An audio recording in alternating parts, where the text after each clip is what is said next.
extend my remarks. Without objection. Thank you.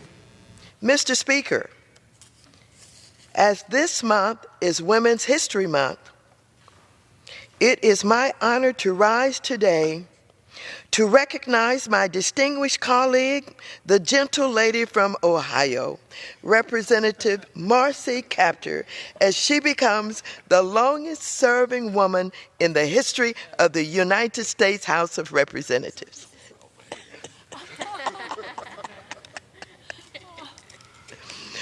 On March 18, 2018, Congresswoman Kaptur will have served in the House for 35 years, or a total of 12,858 days.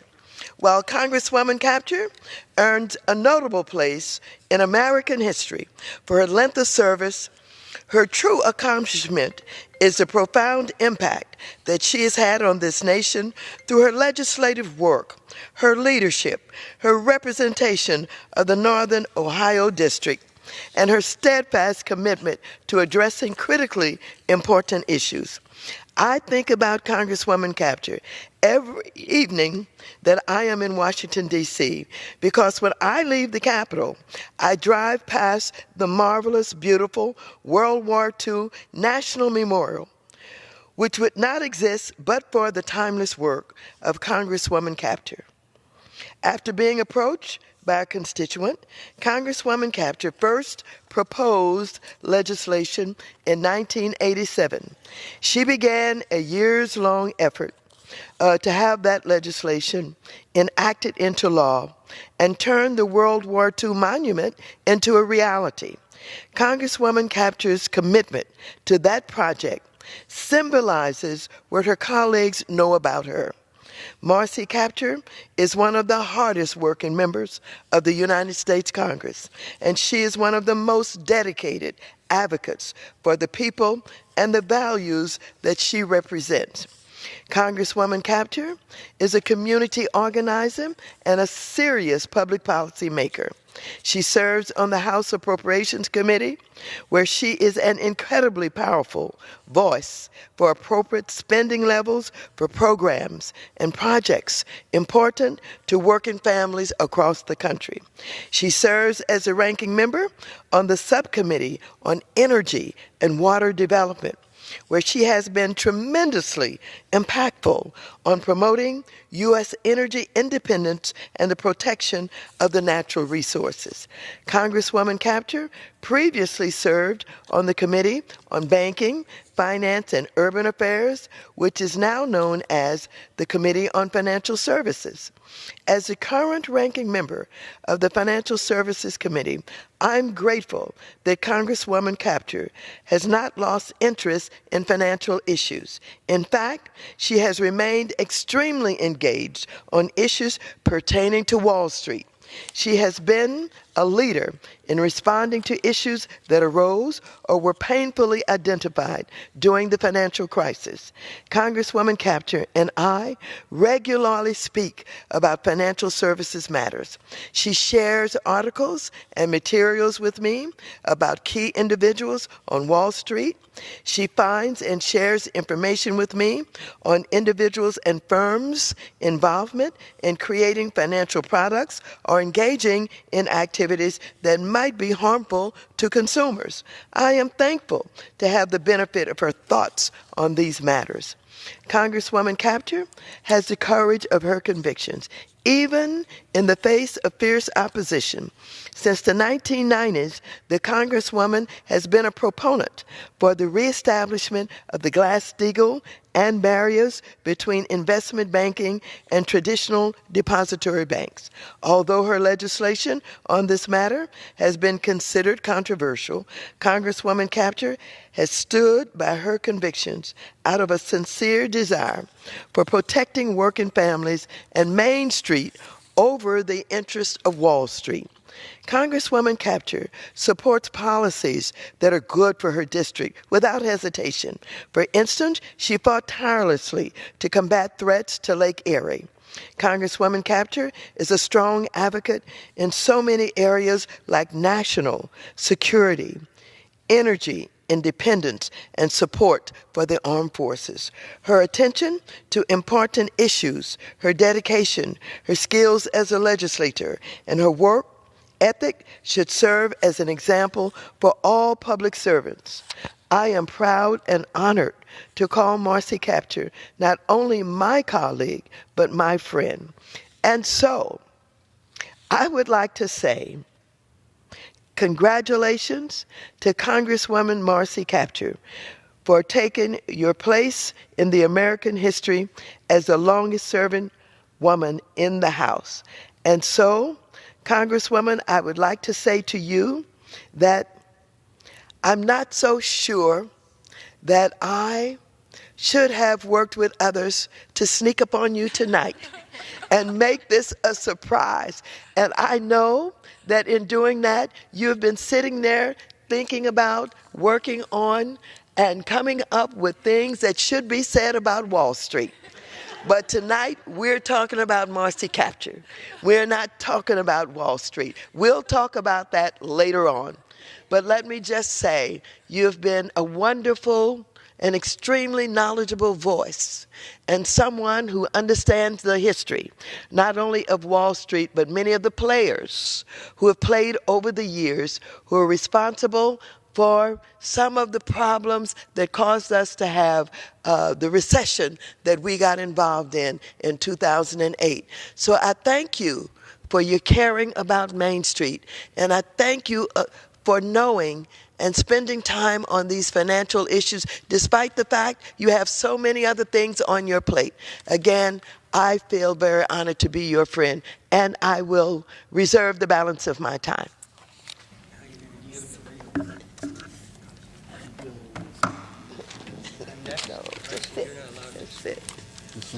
Okay, and I will yield time to Congressman Sandy Levin. Thank you. Thank you for yielding. Well, it's not easy to fool Marcy Kaptur, but we pulled it off. She thought we were going to talk about Wall Street. We're going to talk about Main Street. In that regard, I think it was appropriate for me to bring this. Marcy, you recognize this? It was 30-some years ago that Marcy Kaptur and I went to Japan, and she had a spark plug, I think made in Toledo. This is an old one, so it's safe. And she took it to Japan because it was impossible to export from the United States a spark plug to Japan. They excluded our products completely. So Marcy and I went over, and everywhere she went, she had this, a spark plug. And people thought it was because she's kind of a spark plug. But it instead, again, was because of the exclusion of any product made in the U.S. going to Japan. They blocked it out while they had a completely open market. Wow. And that began a struggle that went on and on and on. And Marcy never gave up. And we still haven't given up. And she was one of those among us, and we joined together to say trade is vital, but it has to work both ways. And so I may give this to you afterwards. I just say this with deep feeling because of her deep feeling. And we spent days and days in Japan and came back and spent days and days. And we pleaded with administrations, let there be reciprocity when there wasn't. So Marcy, I'm afraid you've done so much that it's forgotten what you were doing some years ago. But you were a pioneer in saying, when it comes to trade, expand it, do so in a way that's reciprocal, and do so in a way that's fair, that remembers Main Street. Wow. Secondly, I want to talk about another activity I've been privileged to work with with Marcy Kaptur. There's been reference to her heritage. Marcy never forgot her roots in Ohio, and she never forgot her family's roots overseas. Never. Indeed, her deep feelings about democracy, it was in Ukraine that she and I worked on, really reflected the depth of her feeling about democracy in the United States of America. And so together we put together a Ukrainian-American caucus. And she has been the spark plug in that caucus. And I think both activities reflect so much about Marcy Kaptur. Her intelligence combined with her deep feeling. She has never forgotten where she came from, and she's taken that remembrance, that remembering, and essentially took it into action in this place. So we'll talk about Wall Street some other day, but we're here, Marcy, on behalf of so many, to tell you that your career has been so distinguished. And I have a special, I think, duty here. You and I are the two people remaining in the class that came in. I think there were 81 of us. And you have never failed with the same enthusiasm with which you came. And what a tribute that is to you, to your character. And I finish with this. Marcy remembered her roots, and also that meant the deep feeling about family. And your love for your mother, your dedication to her well-being was something that I think pervaded your life, and it spilled over into all of ours. So Marcy, with this spark plug and everything else, I'm honored to come today speaking for myself and so many others. Job well done, which you're still doing. My dear classmate. Thank you. And now I will yield time to the gentleman from Missouri, Mr. Clay.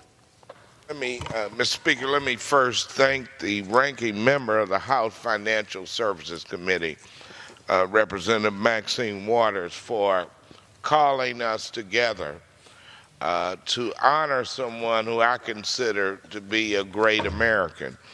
And I rise today to honor this great public servant, a trailblazer in this House, the longest-serving female member in the history of the U.S. House of Representatives, my great friend, the gentlelady from Ohio, Congresswoman Marcy Kaptur. Congresswoman Kaptur is more than just a senior member of the House Appropriations Committee.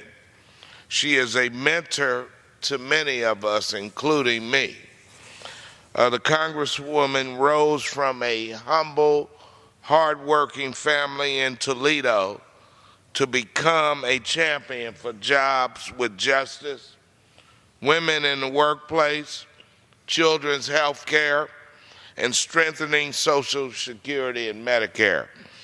She also is one of the most respected voices for human rights and freedom around the world, especially for Ukraine as it faces military aggression and constant threats from the Russian Federation. Congresswoman Kaptur also shares my absolute commitment to protecting wilderness areas, our national shorelines and forests, and standing strong against those special interests who would sacrifice clean air and safe water for short-term profit. And finally, Congresswoman Kaptur shares my lifelong interest in history and helping Americans understand that we all stand on the shoulders of the brave men and women who came before us. That's why she was the earliest advocate for the World War II memorial, a long overdue tribute to the greatest generation who defended freedom at its moment of greatest peril and saved the world. Congresswoman Kaptur continues to stand tall for seniors, veterans, working families, and the core values of the people of Ohio. Her hard work is greatly respected on both sides of the aisle, and I'm truly blessed to call her my good friend. One story I'd like to relay on a personal note, and we discussed it today at her reception earlier. During my college days, I was a full-time worker in this body. I was a member of the staff of the Office of the Doorkeeper. And my door was there, the west door, on the Republican side, because Tip O'Neill did not want me to congregate with my dad, who was a member of this body. But our job was to memorize the picture book of every member, especially the incoming freshmen. And in the winter of 1982, I had to memorize her picture to know who she was and to be able to identify her. Back in those days, life was simpler because we were the security for this floor. And so that's how I first met Marcy Kaptur, and I will always call her my friend. Congresswoman, congratulations on reaching this historic milestone in service to your constituents and our country. And God bless you and thank you, and I yield back the balance of my time.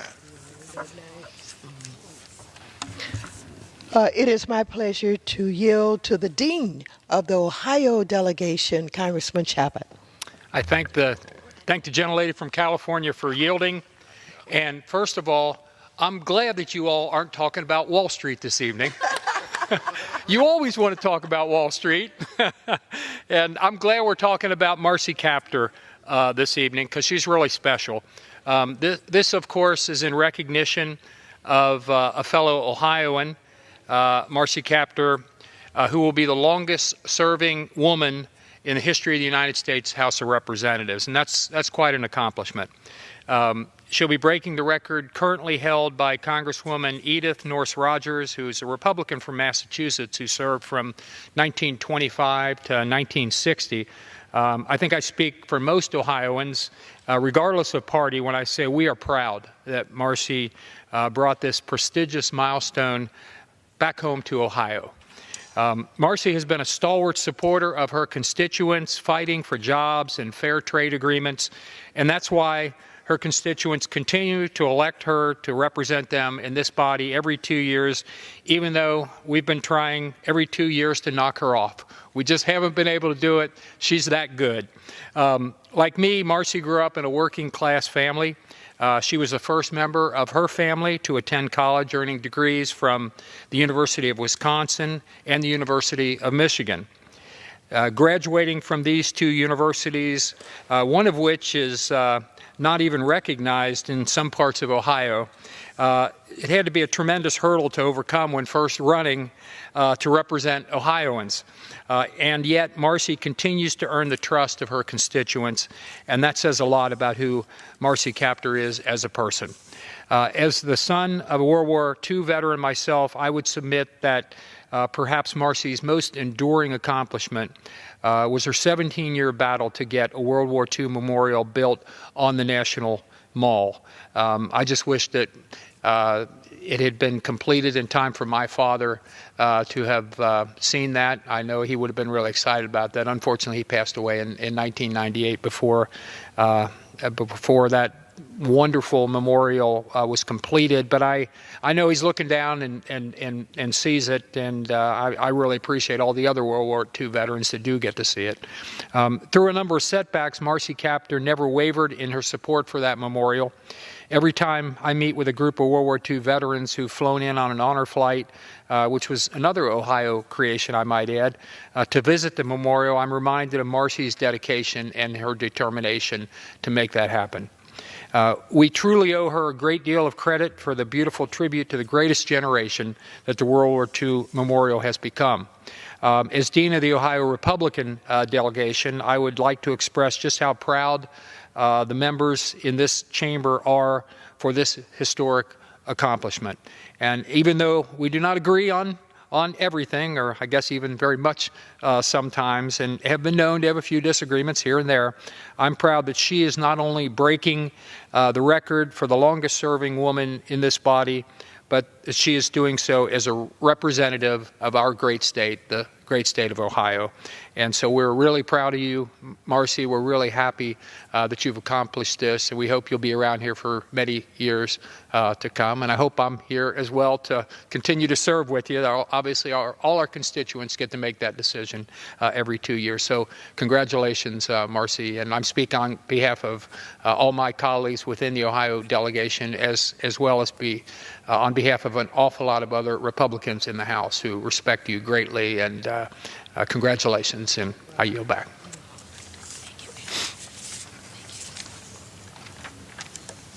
It is now my pleasure to yield time to the gentleman from California, Mr. Takano. Thank you, Mr. Speaker, and thank you, Ranking Member Waters, for contriving this colloquy on financial services. But it was really it's my distinct honor to join my colleagues in celebrating this milestone and recognizing Congresswoman Marcy Kaptur's remarkable record of service to her constituents, her country, and to every woman in every corner of this country. And I would add every man and every child. On the long, dark road to equality, role models are the street lamps that light the path forward. For the last 35 years, Marcy Kaptur has been a role model and a source of light for millions of young women and young men. In other words, even after 35 years in this body, she is still woke. Just like you, Madam Ranking Member. Ms. Kaptur has championed progress on several important issues. Protecting our water and our air from pollution, protecting consumers from predatory financial institutions, honoring the incredible sacrifice of our veterans. We've heard at length her work behind the World War II memorial, and supporting working families so they have a fair shot in this economy. But it is possible, very much possible, and I would say very much probable, that her greatest accomplishment has not yet been realized. And I'm confident this chamber will someday be filled with women, someday soon, who were inspired to run for Congress by the longest serving woman in history. Marcy, you have taught me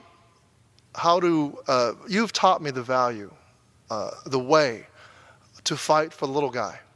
And I remember this one moment when I was on a Sunday evening catching a few hours of a television show. And I have very little time to watch TV, but I had a moment to watch the John Oliver show. And I don't even think you knew that you were the subject of that evening's broadcast. And I'll just briefly say what it was. It was about John Oliver, totally disgusted by the way in which poultry farmers, little poultry farmers, had been put at a disadvantage by the way we had rigged the rules here in Washington. And Marcy was the hero of the show when they showed her standing at a podium much like this in the Appropriations Committee room, trying to unrig the law so that it was not so unfair to these poultry farmers.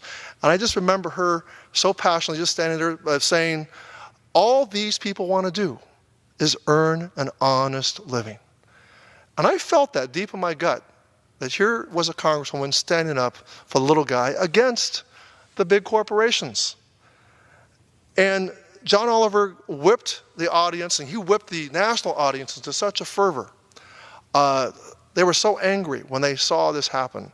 And that here was Marcy standing up for them, and they said, and he then accused all the people who rigged the rules, who were defending the rigged rules, of having some I can't even speak about what he said here on the floor of the House. I urge you to go see it for yourself. I think you'll be quite entertained.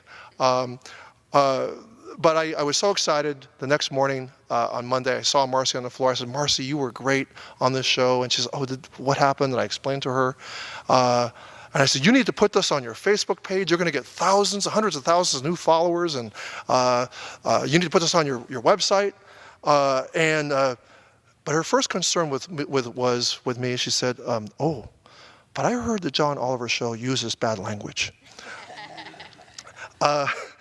But that typifies Marcy Kaptur, decent, collegial, and she has taught me many important lessons about the value of this institution. I know she loves the Congress. I know she loves this House of Representatives and wants to uphold the mores, uphold the norms that are so important in a democracy. And it's important to be civil, and it's important to speak in ways that are respectful. And Marcy, you serve as that example to me, but not just the surface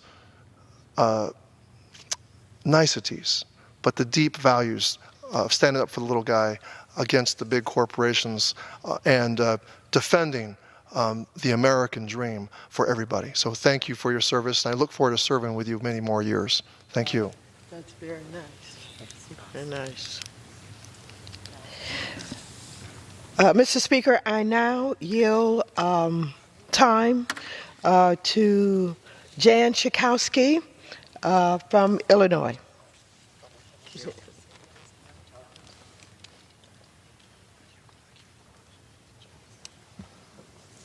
Thank you so much for yielding to me and to my colleague, Congresswoman Waters, for pulling this all together, this little surprise. And thank you, Marcy Kaptur. It's so great to be able to stand on the floor of the House and laud one of our great, great members and her great achievement of serving here for 36 years in the House of Representatives. And she continues every day to bring her intelligence and persistence to issues from labor, always labor, working people, to Ukraine. Her accomplishments are enormous. The first in her family to graduate from high school. She earned a BA and an MA serving in the White House, and now is the longest-serving woman in Congress. Marcy has never forgotten her blue-collar roots. She knows the importance of unions and providing jobs, security, and good wages. She's focused on making sure that workers get their earned pension benefits. This is a big issue right now that she is leading the charge on. I feel, and felt from the beginning, a special affinity being a Midwesterner and coming to this Congress with these Midwestern values, nothing fancy, just about working people who want a good life and deserve to get it. Marcy can match anybody with her understanding and the details of pension policy, and she always stays focused on the fundamental goal of pensions, which is simply making sure that after a life of hard work, that women and men can retire with dignity and security. Something that I'm afraid is in too short supply today, and Marcy is continuing to lead that battle. Marcy has been an expert on trade policy, and I learned that early on in my tenure here in the House.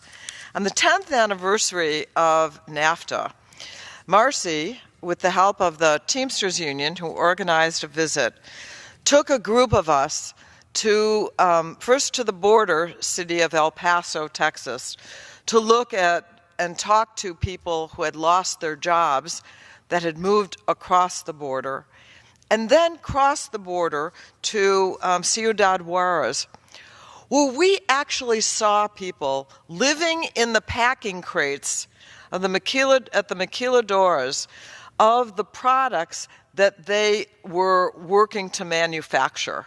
So on both sides of the border, we saw the pain that was caused. On that trip, we went to Mexico City, talked to leaders, talked to union leaders and political leaders, government leaders. We also went to the city of Puebla and talked to people there. It was a really comprehensive trip that gave us a sense of what happens to people when they are not being considered, when policies are being made. She continues today, as we renegotiate the NAFTA agreement, as the administration works on that, to have input on what does a really fair trade deal look like. Not just free trade, but fair trade, where it's not just the big corporations, but it is the workers in all the countries in the United States of America, and the workers in countries that we have trade agreements with, that all the workers get a fair deal. She fights for people who played by the rules faithfully, making their going to work every day, and hopefully making their pension contributions, and they're counting on her and on us to fight for them, to fight for a middle class in this country, to help people who are poor to get to the middle class and to stay there. And those people, our people, could not have a better champion in this United States House of Representatives, in this Congress, than Marcy Kaptur of Ohio. I love you, Marcy. Thank you. Wow, how nice. Mr. Speaker, I now yield time to the gentlelady from California, Ms. Spear. Thank you so much, Jan. I'll never forget that trip. Go.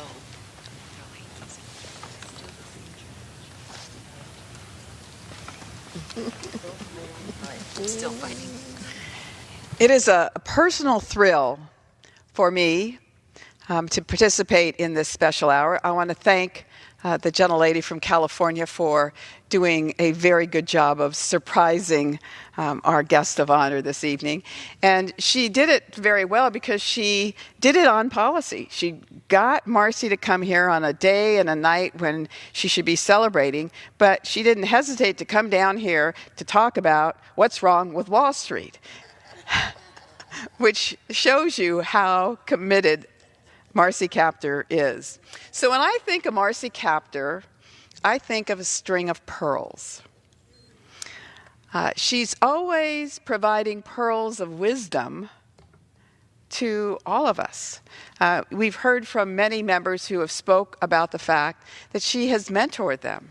I know when I was, a young member here, young only in time served, that it was Marcy who came up to me a number of times to show support and to provide me guidance. She also has a very elegant way, a very simple and elegant way that she comports herself. When she talks about issues, she talks with great passion, but with great dignity. Again, a reflection of a string of pearls. She has never forgotten her roots. She has never forgotten her constituents. Now, her blood may be red, but there's a lot of blue running through them because she has always been there for the blue-collar worker. And she oftentimes in caucus is the conscience for all of us because she reminds us about the working class and what are we doing for the working class, lower middle class Americans. Her commitment to economic justice cannot be lost on any of us. Because that has been one of the main principles that has really directed her work here and has been a moral compass for her. So when the financial meltdown happened, Marcy had such a passion for wanting to right this terrible wrong. And she was no longer serving on the Financial Services Committee, but she had a thirst to learn everything she possibly could about what was necessary to reform the system. And I remember her coming to a briefing that I had with some experts, and then she invited me to a briefing that she had on some experts, because all she wanted to do was get to the truth of what we needed to do. So she has conviction that she, I think, reflected in all she did through that financial meltdown, because she was going to stop at nothing less than wholesale changes to fix the system. Because, as many of us felt, never, ever again. So, as I think about the fact that we're celebrating the longest serving woman in the history of the United States in the House of Representatives, I feel so privileged to say that I know you, that I have served with you. And there is no one who is more ethical in this building than you. There is no one more compassionate in this building than you. And there is no one more committed to economic justice in this building. And there has never been, nor I think will there ever be, anyone who cares about Ohio like Marcy Kaptur. Marcy, thank you for being a beacon for all of us to follow. I truly love you, respect you, honor you, and am truly pleased that we are celebrating a wonderful career here tonight that is only going to continue. But I think we all feel pretty special being part of this celebration. Wow. It gives me great pleasure to yield time to the gentlelady from Wisconsin, Ms. Moore. Thank you so much, Mr. Speaker, and thank you, gentlelady from California, for organizing the What's Wrong with Wall Street here tonight so that we'd have the opportunity to hail one of our true champions and sheroes this evening. I just, first of all, want to associate myself with all the comments that have already been made.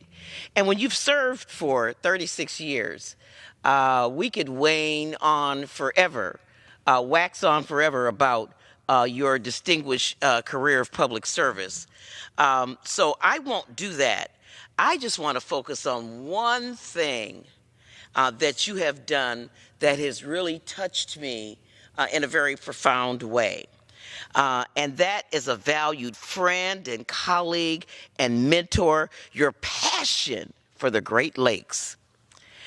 From your seat on the Appropriations Committee and now the co-chair of the Bipartisan Great Lakes Task Force, you have never, ever, ever, Marcy, missed a beat when it came to the Great Lakes.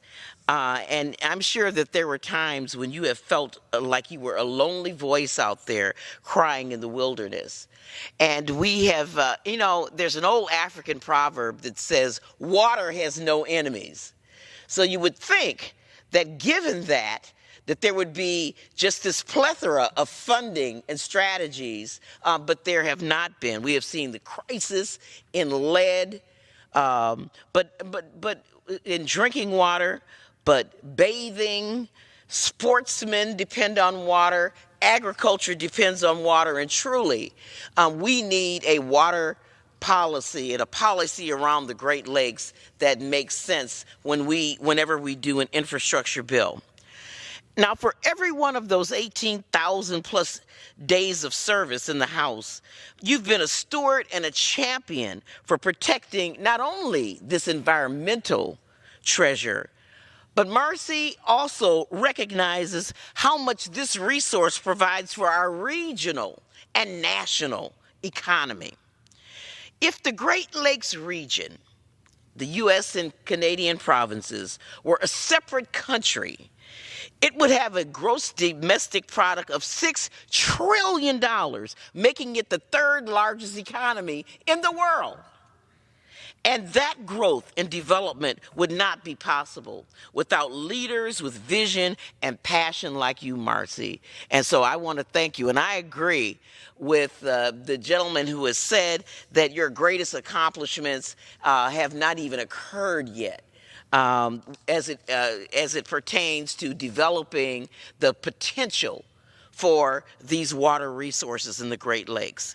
I want you to thank you for your legacy of working to stop the invasive Asian carp, fighting for safe and clean drinking water, to make sure that the Great Lakes gets the needed support from the Army Corps of Engineers for their funding, for dredging, and to maintain the critical infrastructure, to support commerce, for fighting against efforts to roll back the Clean Water Act, and certainly for your vigorous opposition to efforts to kill the Great Lakes Restoration Initiative. Thank you, Marcy, for your leadership, and I love you dearly. Wow.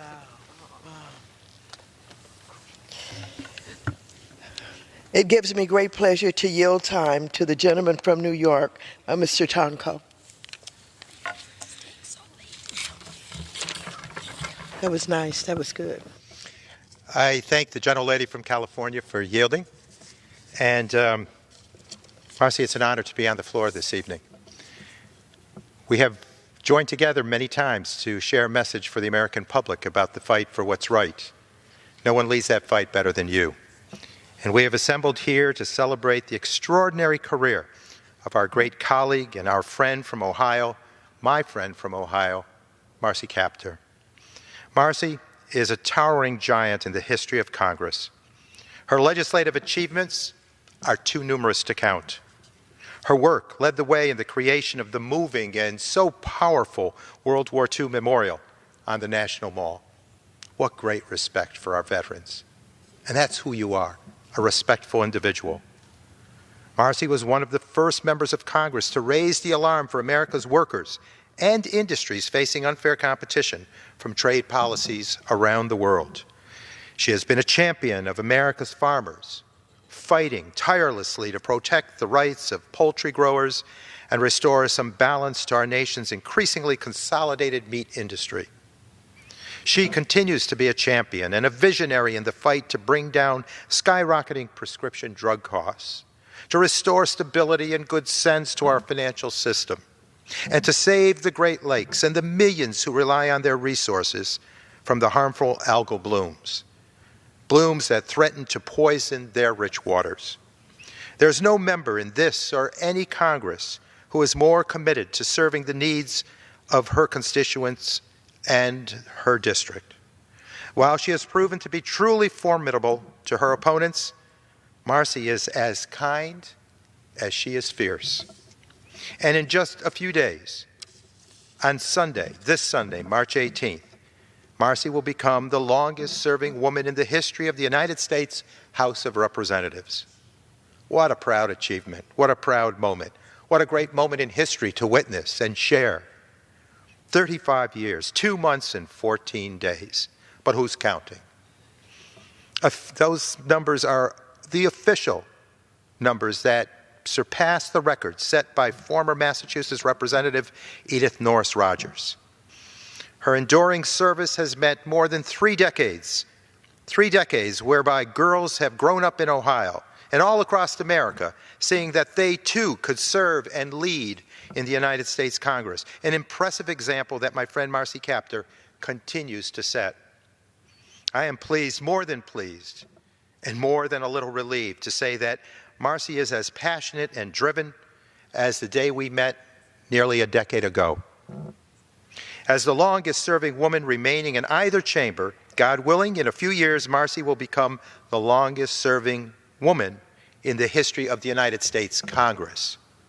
It is my great hope that I will have the privilege to witness that historic moment, just as I'm humbled to share in this one.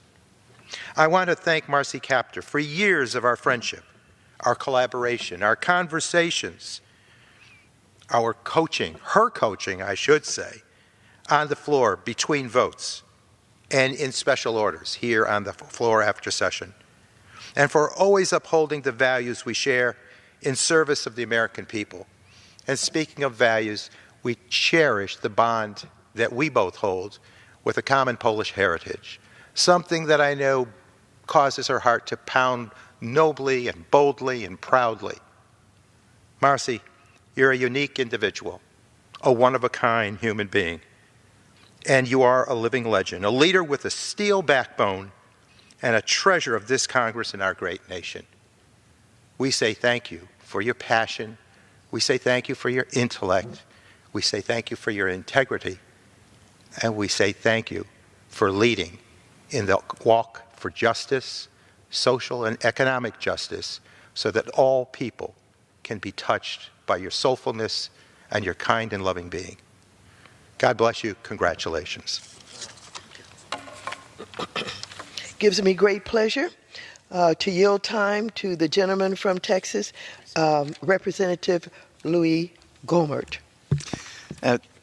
Thank my friend, and I greatly appreciate a moment to speak.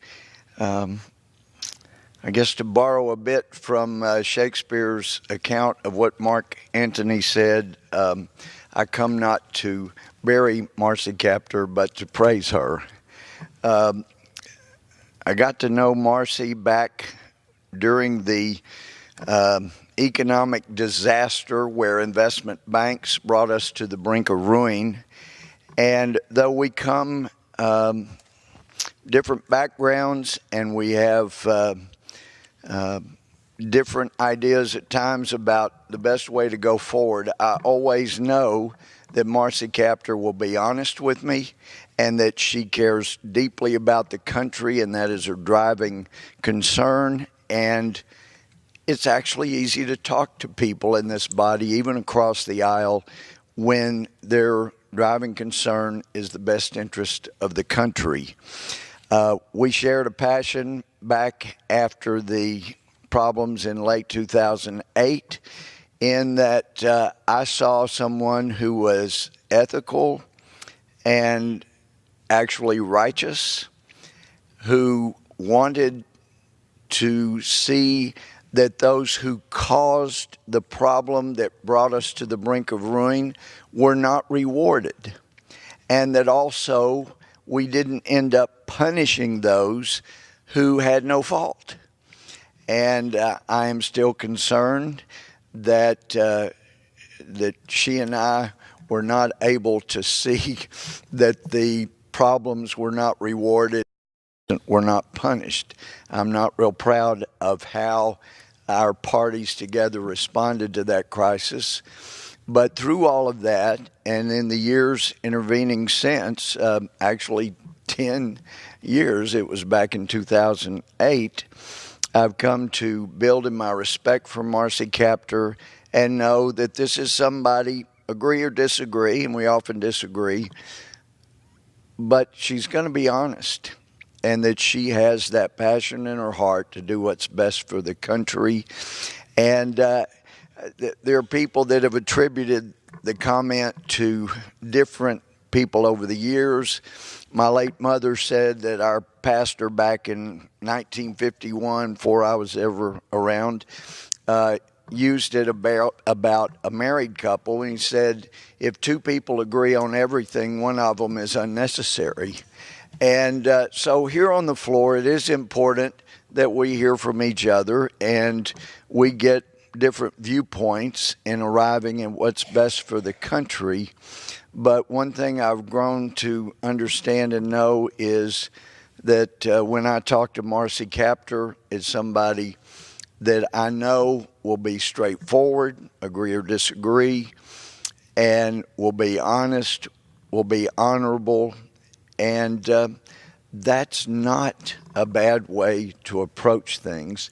And if we had more people with whom we could have those kind of discussions, there would probably be a lot fewer ulcers amongst our colleagues in this floor, and the country would be far the better off for it.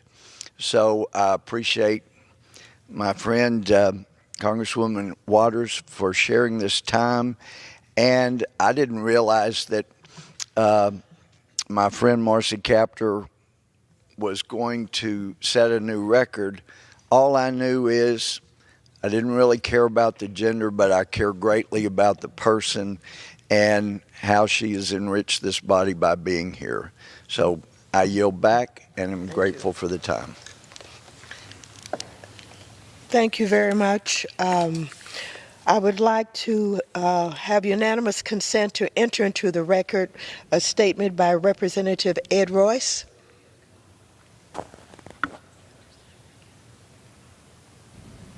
Without objection, all members will have 5 legislative days to enter their remarks.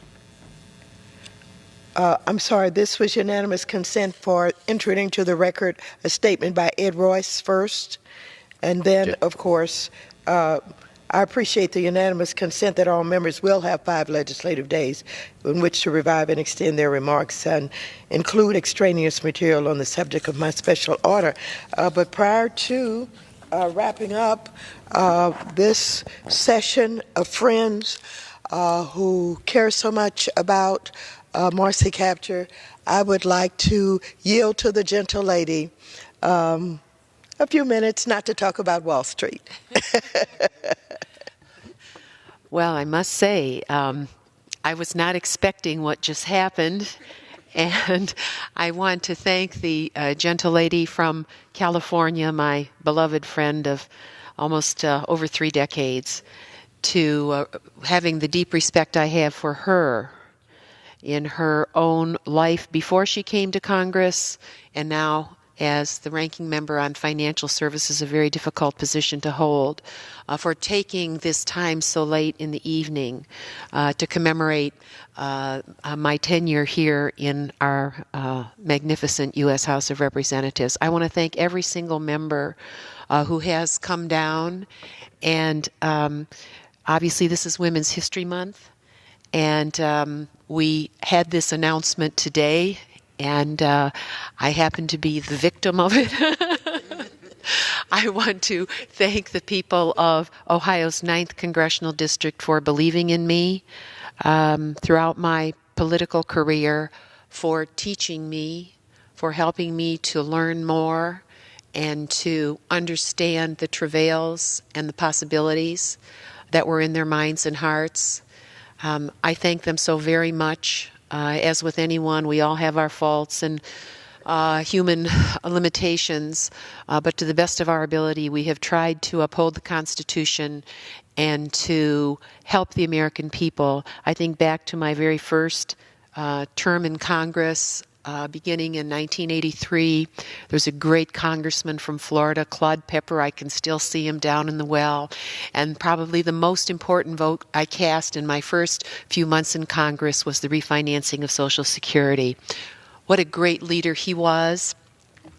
Probably not originally from the liberal wing of our party, but yet liberals and conservatives came together to do what was right in resecuring Social Security for the next generation.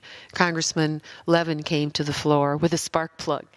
And our fight has always been to find where did our jobs go.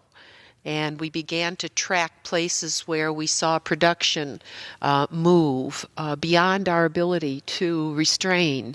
And places such as I represent became hollowed out in many corners of our community. And since the early 1980s until today, this country has not been able to balance its trade accounts or to write trade agreements that were truly fair, as Congressman Levin has referenced. And so we hemorrhage at the rate of over $500 billion a year, $500 billion, almost $600 billion annually, because we can't get other markets open, and they take it out of the hides of our people and our communities here in this country. So if we go back to the 80s, if you really look at when the numbers began to change, it's not hard hard to understand why the American people are unsettled and frustrated because of what has happened with the economy. As I said in remarks earlier today, I was taught by a very great professor of economics at the University of Wisconsin many years ago that economics is not destiny, but it is 85% of it.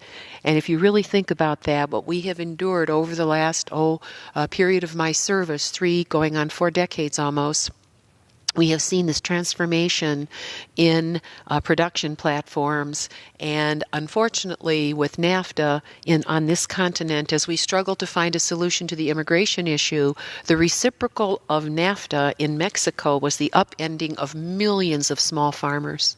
Millions and millions of people who lived at the poverty level, but they had some way to eke out a living.